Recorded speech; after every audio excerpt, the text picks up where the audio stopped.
Hey friends, thank you so much for clicking on this video. I'm Brett and let's get heated. So the 90th Academy Award nominations were announced this morning, and first of all, let's just say how great Andy Serkis and Tiffany Haddish are. I want them to do like a buddy film together. So getting into the nominations, every single year I get a little bit heated about stuff. This year, overall, I am pretty happy with the nominations. I was pleasantly surprised with a lot of the picks, and I think it's a great sign of the Academy changing its voting demographics, getting new members of color and more women. It is all fantastic because it's a reflection of the nominees this year. So I just want to go down my list of the biggest snubs and surprises. It's gonna be all over the map. I'm not gonna say anything stupid like Power Rangers should have gotten a Best Picture nomination, even though we know that it should have. Let's start off with certain things that the Academy did well this year. So first of all, diversity. Yes, can you believe that Jordan Peele and Greta Gerwig got Best Director nominations, the 5th Black director ever, and the 5th woman ever to get nominated for Best Director. That is totally exciting and completely justified. So happy for them. Rachel Morrison getting the Best Cinematography nomination for Mudbound, which was one of my favorite films of last year. It looked great, and I'm so happy that a woman is finally nominated in the Best Cinematography category. All the best DPs that I work with are female, and this is just a great sign of more women getting their hands on the camera and proving that they belong there right with the boys. So after 90 years, finally a woman nominated in cinematography. That is a landmark thing. Dee Ree is getting a Best Screenplay nomination. Of course, I would have loved for her to get a Best Director nomination, and I would have actually loved Mudbound getting a Best Picture nomination. That would have been awesome. But Dee Ree getting a Screenplay nomination, it feels like another celebration for her. I believe she's the 2nd Black woman ever to get nominated for a screenplay. Kudos to Dee, and I'm glad that they could honor her. Another shout out to Mary J. Blige, the first person ever to get songwriting and acting nominations in the same year. That's amazing. A landmark decision for comic book movies. This is another big yes. So Logan got a Best Adapted Screenplay nomination, and it is well earned. I just am proud of a comic book movie finally getting the awards nomination that it deserved, proving that comic book movies are hefty awards contenders. So going along with comic book movies, here's one of the upsets, and this is a long shot, so I can't be too mad about it, but Wonder Woman, which was my favorite comic book movie of the year, did not get a Best Actress nomination for Gal Gadot or a Best Director nomination for Patty Jenkins. I felt like they were both deserving, even though it was an incredibly stacked category this year. Gal just with her grace, strength, and humor that she conveyed as Wonder Woman, and Patty for directing spellbinding action sequences as well as intimate, heartfelt, dramatic, and comedic moments. They were both deserving women. Two big movies that I was really happy about that got some technical love was Beauty and the Beast for production design and costumes, as well as Baby Driver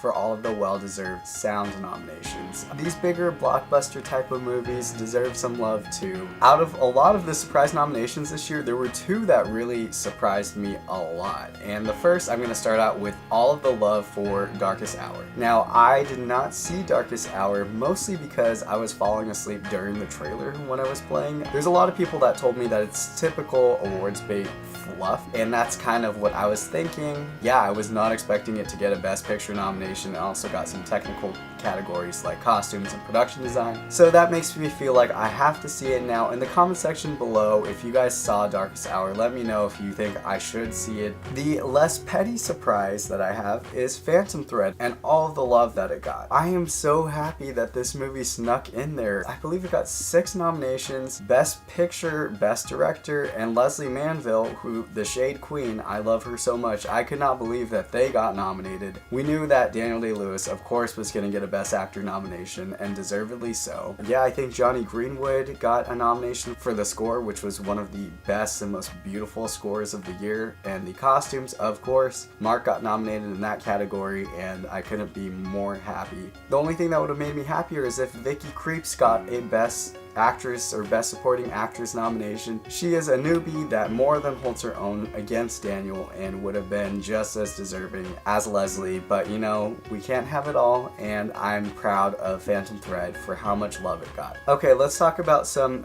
Best Actress and Supporting Actress snubs. Jessica Chastain for Best Actress for Molly's Game. This was a really stacked category as usual. The females dominated in both of their categories, but I would have loved if Jessica Chastain, with her rat-a-tat dialogue and how she fiercely dove into Molly's world of poker, she should have gotten a nomination. Here's another one that you guys are probably gonna drag me for, but I don't care. Jennifer Lawrence for Mother. She got a Razzie nomination. Like, come on. Regardless of what you thought of that movie, you have to give her kudos for embracing this psychopathic role. She was absolutely nuts and grounded this bizarro horror world in reality. She gave her all. She like dislocated a rib or whatever, for God's sake. Like, oh, she was so good. The dark horse contender that I really wanted was Tiffany Haddish for Best Supporting Actress for Girls Trip. Her doing the grapefruit technique is one of my favorite scenes of any movie this year, and how she just hurled herself into this loud-mouthed, crass woman with a heart of gold. I loved it. Let's talk about song nominations. There's a song that I wanted to get nominated that didn't. I wanted I Don't Want to Live Forever from 50 Shades Darker to get nominated. Zayn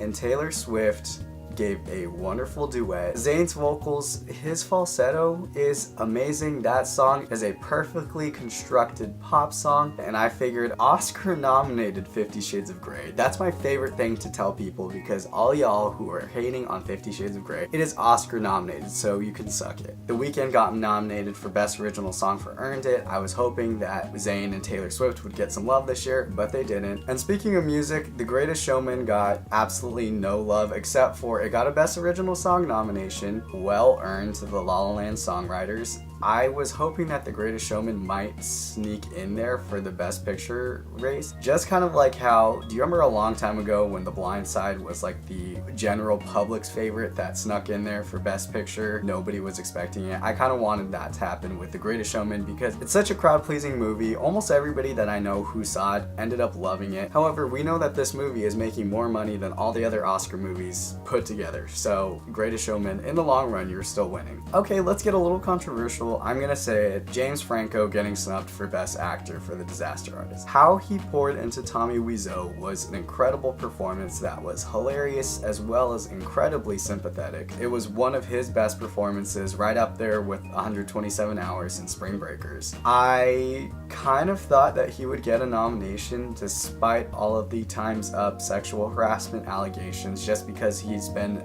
getting nominated in every other award circuit, and I'm not going to comment on that because I don't really know what to make of it, but I will say that it's pretty unfortunate, the timing of these stories coming out, and just that this year was not his year. It's a great thing that people are standing up for the Time's Up movement and cause and supporting these women who are so bravely sharing their stories. Just speaking on behalf of the craft alone, James Franco, I'm sorry that you didn't get a nomination, even though I think that you deserved one. And here are some bittersweet categories. Let's start with I, Tonya. Yes, Margot Robbie. Yes, Allison Janney. Everybody knew that they were going to get nominated. Of course they did. Show-stopping performances that I absolutely love. However, I, Tonya got snubbed from Best Picture. You guys know that it was by far one of the best pictures of the year. Incredibly exciting and kinetic. I wanted it and expected it to get a Best Picture nomination, and sadly it didn't. Let's talk about 3 Billboards Outside Ebbing, Missouri. So, Woody Harrelson getting a surprise Best Supporting Actor nomination. I was pleasantly surprised with that because I think Woody Harrelson is great. There's a lot of people that were saying that he was like the weak link of the actors. I thought Woody Harrelson was very good as being like one of the only kind-hearted and decent people in the movie, and he was a great component of the film, so it's cool to see him get nominated. I'm shocked that 3 Billboards did not give a Best Director nomination to Martin McDonagh after he's been winning so many awards for this film. His precise total control over the movie was impeccable. Let's talk about Call Me By Your Name, my favorite Best Picture nominee out of all of the contenders, as well as my favorite film of last year. If you guys have not seen my Best Films of 2017 video, I'll put a link in the description below and you should check it out. I am so proud of Timothée Chalamet for getting the Best Actor nomination. He's 22 years old, the youngest Best Actor nomination in about 80 years. If I could give the Best Actor award to him, I automatically would because he was tremendous and heartbreaking. I am heartbroken that Armie Hammer did not get nominated for Best Supporting Actor. He was so good,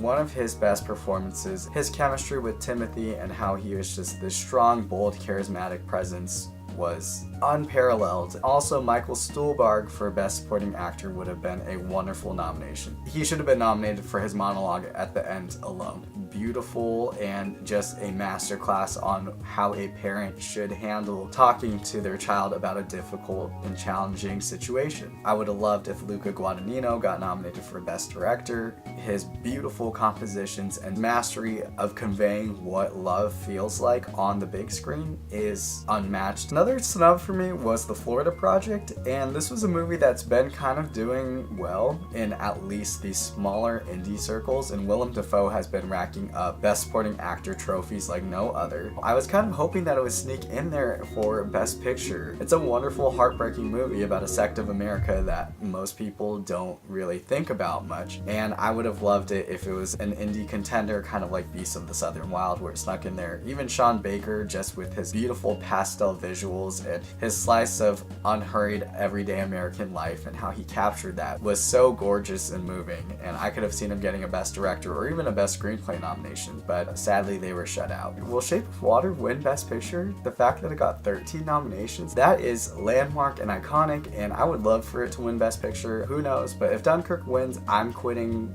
life. I'm just gonna go out like that. That's it.